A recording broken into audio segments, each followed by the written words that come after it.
जब हिंदुस्तान में मुगलों का शासन था तो उन्होंने उत्तर भारत के लगभग हर मैदानी हिस्से को काबू कर लिया था। इन जीते हुए राज्यों से वो टैक्स वसूली कर अपनी सत्ता का संचालन करते थे। जब अकबर को सल्तनत मिली तो उसने एक कदम आगे बढ़ते हुए हिमालय के पहाड़ी राजाओं को अपने दरबार में तलब किया, जिनमें से अधिकांश राज्य अपने आप में स्वतंत्र थे। गढ़वाल राज्य भी ऐसा ही स्वाधीन राज्य था। अकबर चाहता था कि इन राज्यों से भी उसके दरबार में आय का हिस्सा पहुँचे, यानी वह इन राज्यों को भी मुगल सल्तनत के अधीन लाना चाहता था। इसी सिलसिले में उसने गढ़वाल के राजा को भी बुलावा भेजा और आय से संबंधित दस्तावेज लाने को कहा। बताया जाता है कि बादशाह अकबर के दरबार में जब गढ़वाल के राजा को अपने राज्य की आय का ब्यौरा पेश करना था तो कुछ देर में दरबारियों ने देखा कि राजा एक दुबले शरीर वाले कमजोर ऊंट के साथ बादशाह के सामने पहुंच गया। दस्तावेज दिखाने के बजाय राजा ने कहा कि हुजूर, यह कमजोर ऊंट ही मेरे राज्य की स्थिति बताने के लिए सबसे बेहतर दस्तावेज है।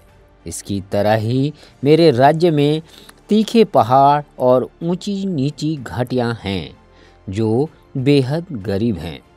जिस पर बादशाह अकबर मुस्करा दिया और उसने गढ़वाल को अपने अधीन करने का इरादा छोड़ दिया। उसका मानना था कि एक निर्धन राज्य से उसे कुछ भी हासिल नहीं होने वाला। बात 1793 ईस्वी की है। तब गढ़वाल हिमालय के सफ़र में आए अंग्रेज़ कर्नल हार्डविक ने अपनी रिपोर्ट में यह किस्सा बताया है, जिसे उन्होंने गणराज्य की राजधानी श्रीनगर प्रवास के दौरान सुना। उसने अपनी रिपोर्ट में श्रीनगर को काफ़ी खुशहाल और आबाद नगर बताया, जहां 700 से 800 मकान थे और अच्छा खासा चहल पहल देखने को बाजार में मिलती थी। गणराज्य की आय के स्रोतों का भी उसने जिक्र किया है, जिसके मुताबिक उस वक्त राजकोष में सालाना 5 लाख रुपए से कुछ ज़्यादा की आय पहुंच रही थी, जिसमें हर तरह के टैक्स, बिक्री और दान की राशि शामिल थी। गणराज्य को यह आय तांबा और लोहे की खानों, फसलों की उपज और नदियों से निकलने वाले सोने की धुलाई से हासिल होता था। जाहिर है कि कुदरती तौर पर गणराज्य को संपन्न कहा जा सकता था, लेकिन संसाधनों की कमी से यह आय बहुत कम होती थी। यह आय इतनी कम थी कि फौज का खर्च और नौकर चाकरों का वेतन का इंतजाम राज्य के अधीन सूबेदारों को करना पड़ता था। कर्नल हार्डविक ने अपने प्रवास के दौरान का ही ब्यौरा दिया है। तब तक आय बढ़ चुकी थी, लेकिन जब बादशाह अकबर के दरबार में गढ़वाल के राजा को बुलाया गया था तब की स्थिति का अंदाज़ा लगाया जा सकता है।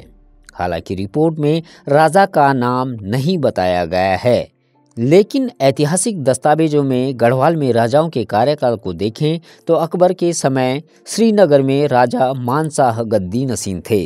अकबर का कालखंड 1555 से 1610 ईस्वी है, जबकि राजा मानशाह ने 1561 से 1611 तक गढ़वाल में राज किया। गढ़वाल का इतिहास लिखने वाले सभी इतिहासकारों ने राजा मानशाह के पराक्रम और शासन की प्रशंसा की है। गढ़वाल का इतिहास लिखने वाले सभी इतिहासकारों ने राजा मानशाह के पराक्रम और शासन की प्रशंसा की है।